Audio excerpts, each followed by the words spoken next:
So many stars. Next up, let's have Jillian Ward. Hello I would po. love to have a chat Ladies with and gentlemen, Jillian. This is a girl who Homegrown is in a new talent. era, by the Hi. way. Yes. Nasa ano siya? Jillian 2.0 na Yes. siya. This is a different Yes, Jillian look right at here. her. A stunning lady. Hello Indeed. Po. Thank you, Yes. thank you. Jillian, what's the story behind your look and who Yeah. is responsible for this? Okay, styled by Sir John Lozano and designed by Miss Jess Cerezo. I chose this color kasi gusto ko this year parang ma-feel ko na empowered woman talaga Yes, ako. very fierce. and Yes, you very are. fierce. I think first time ko na magsuot ng ganito ka-bold na color sa GMA Gala.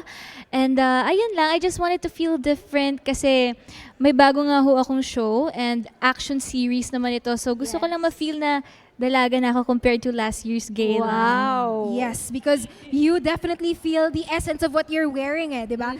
But Jillian, anything that you would like to, I guess, thank GMA for through the years? Yes, lahat po kasi papasalamat ko sa kanila. I mean, sila po talaga yung naging instrumento ni God para mapakita ko yung God-given talents ko.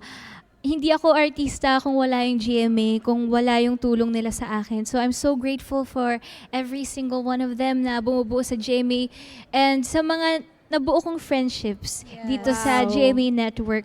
And actually, 15th anniversary ko po sa industry this year. Everybody's So many anniversaries! Kaya very special sa akin itong GMA Gala na to this year. Thank you so much, Jillian, Thank you for po, thank celebrating you. You 15 deserve years all with your GMA blessings. on the 75th. Thank you. I hope you enjoy inside. Yes, thank you po. Have a Enjoy great din. Thank you. Have a great Thank you, night. thank you. Thank you.